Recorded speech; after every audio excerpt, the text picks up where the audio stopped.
प्रवेश कर रहे हैं CNBC आवाज और इबेक्स कैश के शानदार स्टूडियो में। नमस्कार, CNBC आवाज और इबेक्स कैश के स्टूडियो में आपका स्वागत है। आप देख रहे हैं कंज्यूमर अड्डा और आपके साथ मैं हूं विपिन भट्ट। और आज जिस विषय पे हम बात कर रहे हैं वो बेहद जरूरी है, क्योंकि अब 1 तारीख से यानी 1 अक्टूबर से अगर आपने अपने किसी भी यूटिलिटी बिल को या किसी और पेमेंट को ऑटो डेबिट फैसिलिटी या ऑटो पेमेंट फैसिलिटी पे लगाया है तो बंद हो जाएगा। कहने का मतलब यह है कि कई बार आप अपने क्रेडिट कार्ड से, अपने बैंक अकाउंट से या फिर किसी ऐप के जरिए, पेमेंट ऐप के जरिए ये कर देते हैं कि आपका बिल ऑटोमेटिकली पे हो जाता है, चाहे वो आपके OTT सब्सक्रिप्शन हो, चाहे आपके बिजली का बिल हो, चाहे आपके मोबाइल का बिल हो और तमाम इस तरह के दूसरे बिल। लेकिन अब ये ऑटोमेटिक बिल, ऑटोमेटिक वर्ड इसमें से हटा लीजिए, इनका आपको खुद ध्यान रखना पड़ेगा। कहने का मतलब है कि शायद ऐसा ना हो कि ये सीधी तरह बंद हो जाएं, लेकिन अब प्रोसेस लंबी होगी, जहां पर पहले आपको कंफर्मेशन देना होगा और उसके बाद ही इस बिल का पेमेंट होगा।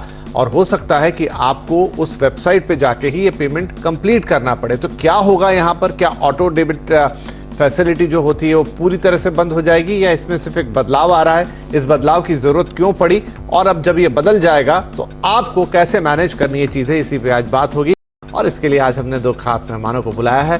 कार्यक्रम में हमारे साथ शामिल हो रहे हैं मुकेश पांडे, MD rupiapesa.com, और साथ में है हर्षवर्धन रूंगटा सिक्योरिटीज से। आप दोनों का ही बहुत बहुत स्वागत है। तो हर्ष जी, हम आपके साथ शुरुआत करते हैं। अब जब ऑटो डेबिट फैसिलिटी बदलेगी तो इसमें से ऑटो जब हट जाएगा तो फिर क्या रहेगा, कैसे आगे बढ़ेंगे? ये जो RBI की गाइडलाइंस है, इनफैक्ट बहुत अच्छी गाइडलाइंस है और ये कंज्यूमर्स को प्रोटेक्ट करने के लिए ही है। तो अगर कोई भी ये सुन रहा है, उन्हें लगता है कि दिक्कतें बढ़ेंगी, तो मैं उनसे कहना चाहूंगा कि आपकी सुविधा के लिए, आपकी रादर प्रोटेक्शन के लिए ही ये गाइडलाइंस आई है। तो इस पहला पॉइंट ये है कि अगर आपके कोई भी ऑटो डेबिट फैसिलिटीज एक थर्ड पार्टी मर्चेंट बैंकर्स या थर्ड पार्टी मर्चेंट वेबसाइट्स पे अगर आपने सेटअप की है तो ही आप पे असर आने वाला है। अगर आपने अपनी बैंक की वेबसाइट से कोई भी इंस्ट्रक्शंस दिया है तो उसका इस पे असर नहीं आने वाला। एक उदाहरण के तौर पे आपने OTT की बात की थी। मान लीजिए आपके कोई OTT प्लेटफॉर्म का कोई सब्सक्रिप्शन है जिसमें आपने अपने कार्ड डिटेल्स फीड कर रखे हैं कि जब वो रिन्यूअल आएगा वो आपके कार्ड में से ऑटोमेटिकली वो सब्सक्रिप्शन डेबिट कर लेंगे और आपका जो सब्सक्रिप्शन है वो रिन्यू हो जाएगा। अब क्या होगा कि अगर ये 5,000 से ज्यादा की रकम है तो आपको पहले एक इंटीमेशन आएगा, प्री ट्रांजैक्शन नोटिफिकेशन एक आएगा आपको, जो मिनिमम 24 आवर्स पहले आपको SMS या ईमेल पे आएगा, जो आपको ऑप्ट करना है। और उस पर फिर आप उसे ऑथेंटिकेट करेंगे, आपको सारी डिटेल्स दी जाएगी कि ये सब्सक्रिप्शन का अमाउंट है और ये पर्टिकुलर मर्चेंट को पेमेंट जा रहा है। अगर आप उसे ओके करते हैं तब वो पेमेंट होगा। अब इसका एक इम्पैक्ट बताता हूं आपको। कई ऐसे सब्सक्रिप्शंस हैं जो आपने कभी पहले लिए हुए होंगे और आप अभी यूज नहीं कर रहे हैं और आपको याद नहीं कि उसकी रिन्यूअल डेट कौन सी है, लेकिन क्योंकि आपका एक कार्ड में उसका ऑटो डेबिट सेटअप किया गया है, वो ऑटोमेटिक अपने रिन्यूअल डेट पे आपके अकाउंट में डेबिट हो जाता है, आपके कार्ड में डेबिट हो जाता है और फिर आप उसका रिफंड ले नहीं सकते क्योंकि ये सब्सक्रिप्शन रिफंडेबल नहीं होते। तो ये जो फैसिलिटी है ये सारे ग्राहकों के लिए अच्छी है और उन्हें एक्चुअली थोड़ी मेहनत जरूर लगेगी OTP उसे ऑथेंटिकेट करने के लिए, लेकिन आपके पैसे सुरक्षित रहेंगे। जी नहीं, आपने बड़ा अच्छा एग्जांपल दिया कि आमतौर पे जो ये सब्सक्रिप्शन होते हैं, खासतौर पे OTT या उसकी तरीके के, उसमें बड़ा क्या कहें कि उसको सिस्टमेटिकली ऐसा बनाया जाता है जहां पर उसमें रहता है कि आप जाके उसे जब तक कैंसिल नहीं करते हैं तब तक वो कैंसिल होता नहीं है और वो ऑटो डेबिट होता ही रहता है और आपको पता नहीं चलता। कई बार वो 100 रुपए होते हैं, 200-300 रुपए होते हैं, आप इतना ध्यान भी नहीं देते। लेकिन अब ऐसा नहीं हो पाएगा। राइट, यहाँ पर एक और सवाल उठता है, वो ये कि मुकेश जी, एक तो हो गया जो सीधे सीधे रहते हैं, कई बार आप एप्पल पे के थ्रू उसको करते हैं, जिनके पास iOS यूज कर रहे हैं, कई बार वो गूगल में भी ऑटोमेटिक जो उनका पेमेंट सिस्टम है उसके थ्रू, हालांकि शायद सबके बैक में होता है क्रेडिट कार्ड ही है जिसका नंबर आप जब तक फिल नहीं करते तब तक वो नहीं होता। कुछ लोग इसे पेटीएम के थ्रू करते हैं, वहां से मैंने देखा बिजली के बिल, पानी के बिल ये सब भरते हैं। तो जब थर्ड पार्टी में एक दूसरा ऐप भी यूज हो रहा है, दूसरा कार्ड भी यूज हो रहा है, इसमें कैसे होगा? सर, ये जो पॉलिसी है गवर्नमेंट की, ये आई थिंक सारी थर्ड पार्टी ट्रांजैक्शन पे है एक्सेप्ट योर बैंक अकाउंट। अगर आपने अपने डायरेक्ट बैंक से कोई डेबिट का आपने ऑथेंटिकेट करा है then it will get authenticated from your bank account directly. Otherwise there is no provision, कोई भी थर्ड पार्टी चाहे पेटीएम हो चाहे कुछ भी हो, आपके अकाउंट से पैसा नहीं डेबिट होगा unless until you authenticate your transaction one day before. जी, तो हर्ष जी, क्या मैं समझूं कि मान लीजिए कि आपने अपने बैंक से, मतलब 2-3 तरह के पेमेंट होते हैं, कई बार आपके क्रेडिट कार्ड भी लिंक होते हैं, कई बार आपका यूपीआई अकाउंट भी लिंक होता है, तो ये दोनों पर लागू होगा?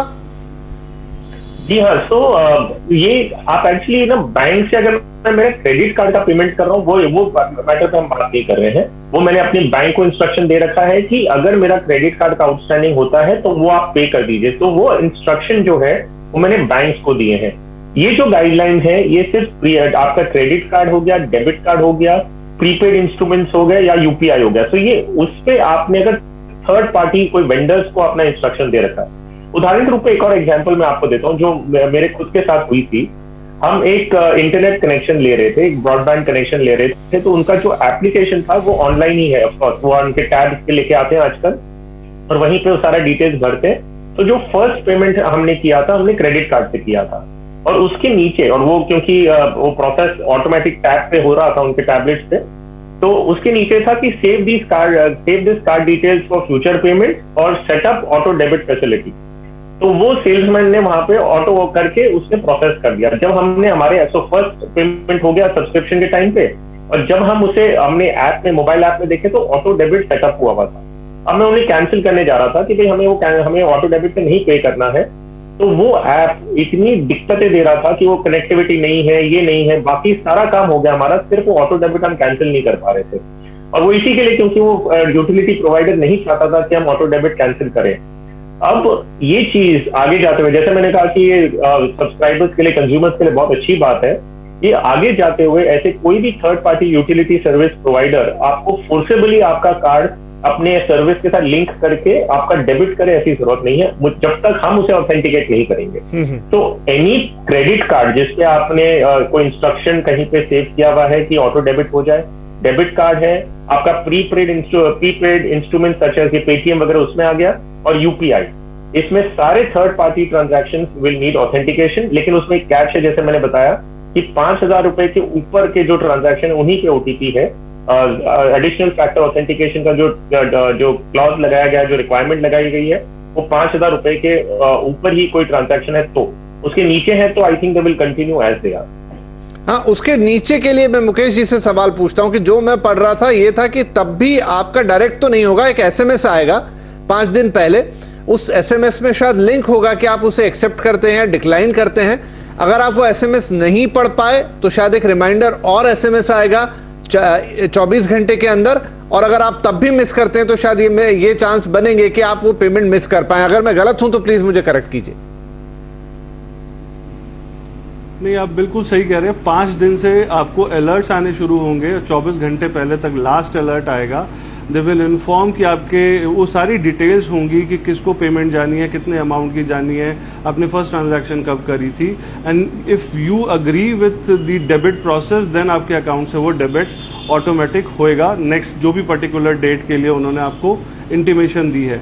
और अगर आप मिस कर जाते हैं, भूल जाते हैं, किसी वजह से नहीं देख पाते हैं, तो वो आपका डिसऑनर होगा।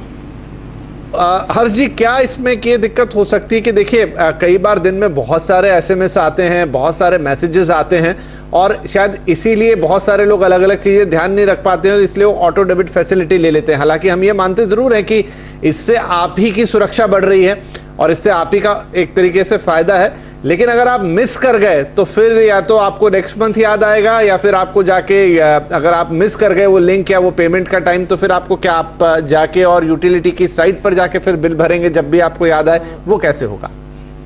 जी हाँ विपिन जी, आपने सही कहा कि ये एक डेफिनेटली एक प्रैक्टिकल पॉइंट ऑफ व्यू से अगर हम देखें तो आपने सही कहा कि हमारे अपने इतने स्पैम मैसेजेस आते हैं, और कई बार इंक्लूडिंग आप और मैं, मुझे कॉन्फिडेंस है कि हम यही करते होंगे कि हम एसएमएस देखते ही नहीं है, और हो सकता रात में एक बार या अगले दिन या 2 दिन में एक बार हमारा एसएमएस खोल के देखते हैं। तो ऐसी सिचुएशंस में अगर आपको ओटीपी ऑथेंटिकेशन के लिए कोई मेल आया हुआ है और आपने देखा नहीं, तो आप उसे ऑथेंटिकेट करेंगे नहीं और फिर ऑब्वियसली वो पेमेंट होगा नहीं। तो ये चीज तो कंज्यूमर्स को या कोई भी सब्सक्राइबर्स हैं उन्हें देखते रहना होगा, और क्योंकि आपका पैसा है, आई थिंक ये एक्चुअली ये जो गाइडलाइंस है वो सही डायरेक्शन में है। अब उसकी हम अगर नहीं देखेंगे एसएमएस तो उसका तो कोई सोल्यूशन है नहीं, लेकिन आपके पैसे हैं, कोई भी आपके अकाउंट से या आपके कार्ड पे डेबिट हो रहा है तो उसका ऑथेंटिकेशन का पावर अगर आपको मिल रहा है तो it's a very good move. दूसरा एक और चीज है कि अगर ऑथेंटिकेशन, ये ऑटो डेबिट की फैसिलिटी आपके थर्ड पार्टी वेंडर के साथ ऑलरेडी सेटअप है, तो इस जरिए आप उसे जाके डिसेबल भी कर सकते हैं। आपको अगर ऑप्ट आउट होना है तो ये एसएमएस को आपको एक ऑप्शन देना होगा कि या तो पे करें और या तो आप उससे ऑप्ट आउट हो जाएं। तो I think it's a very very good initiative. अब ये है कि आप अगर एसएमएस देखेंगे ही नहीं जी और उसकी वजह से आप मिस आउट करते हैं तो वो तो रेगुलेटर उसका कुछ भी नहीं करता। राइट, तो ये अच्छा मुकेश जी कुछ कहना चाह रहे थे क्विकली, उससे पहले मैं ब्रेक लूं। मैं ये कहना चाह रहा था कि टेलीकॉम कंपनी ने बहुत सारी चेंजेस भी करी। अब जो मैसेजेस आते हैं ट्रांजैक्शनल एंड प्रमोशनल में अपने आप डिवाइडेड हैं। ट्रांजैक्शनल में वही मैसेजेस आते हैं जिनके लिए आपने बैंक को ऑथराइज करा है, तो आई थिंक ट्रांजैक्शनल एसएमएस तो सारे देखते हैं, प्रमोशनल जरूर इग्नोर होता है।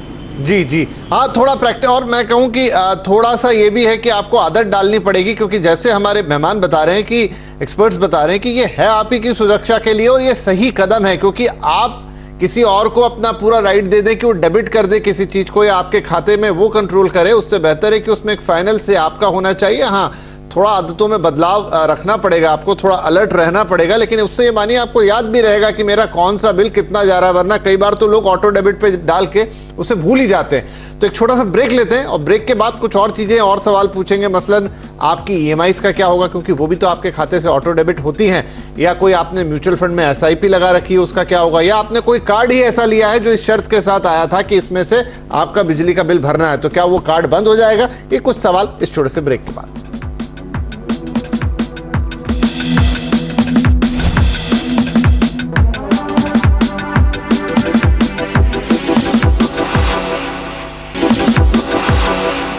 Welcome back. कंज्यूमर अड्डा में बात हो रही है कि 1 अक्टूबर से ऑटो डेबिट फैसिलिटी हो जाएगी बंद, तो क्या आपको खुद अपने बिल भरने पड़ेंगे? शायद ऐसा नहीं है, लेकिन हाँ आपको ध्यान जरूर रखना पड़ेगा, क्योंकि एक 2 वे ऑथेंटिफिकेशन एक्टिव होगा।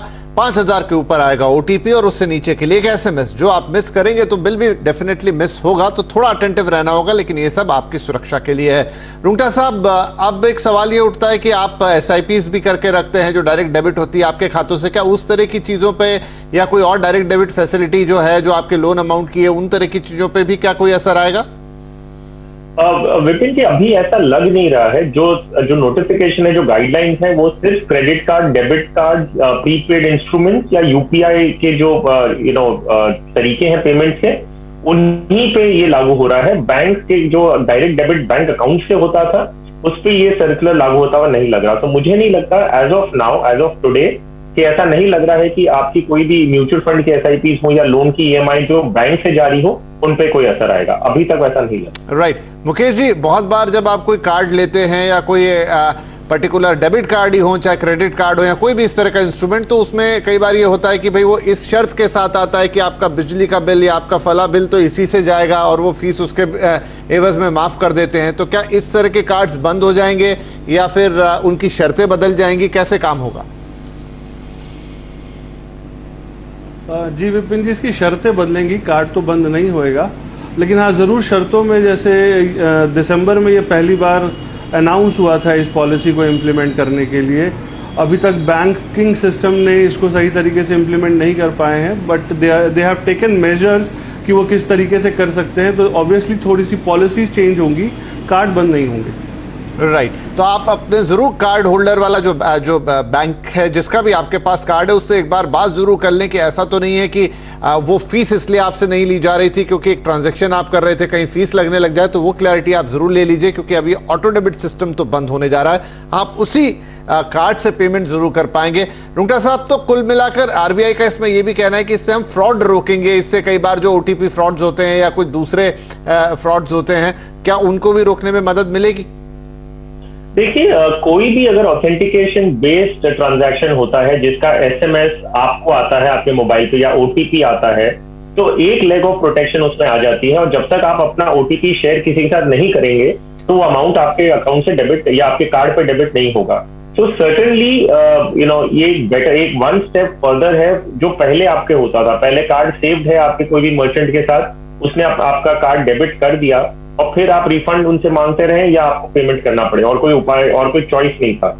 अब ये चीज आपके हाथ में कंट्रोल दे दी गई है, सो कोई भी आपके अकाउंट से ऑटोमेटिक तो बिल्कुल नहीं करेगा, आपको ओटीपी आएगा या आपको ऑथेंटिकेट करना है। अगर आप वो चीज नहीं करते हैं, ओटीपी किसी का शेयर नहीं करते, तो आपको डेफिनेटली कम से कम उस लेवल के फ्रॉड से एक कदम तो आप उसकी तरफ बढ़ चुके हैं कि आपकी सेफ्टी रहती है। राइट, तो अब बस आपको इतना करना है कि थोड़ा कमर कसिए, एक आध महीने आपको शायद थोड़ी सी तकलीफ जाए, आपको तकलीफ तो क्या जाए, आपको ये अंदाजा हो जाएगा कि मेरे कौन कौन से ऑटो डेबिट चल रहे हैं और उनमें पैसे कितने कट रहे हैं, बिल कितना आ रहा है। और वो आपके लिए अच्छा भी है कि हो सकता है कोई ऐसा सब्सक्रिप्शन जिसकी अब आप जरूरत ना महसूस करते हो, एक बार हो गया था तो हो गया था। कई बार बहुत सारे म्यूजिक ऐप ऐसे होते हैं, कोई बुक का ऐप होता है जहां पे ऐसा कर लेते हैं लेकिन फिर भूल जाते हैं। तो पहली बात तो वो, और दूसरा ये कि आपके पास अब और ज्यादा अथॉरिटी है और ज्यादा कमांड है कि अपने किसी भी ट्रांजैक्शन, छोटे बड़े, भले ही वो ऑटो डेबिट फैसिलिटी पे क्यों ना हो, उसको फाइनल कमांड आप ही देंगे। बस इतना है कि आपको अपने एसएमएस का ख्याल रखना है, और अगर वो 5000 से ऊपर है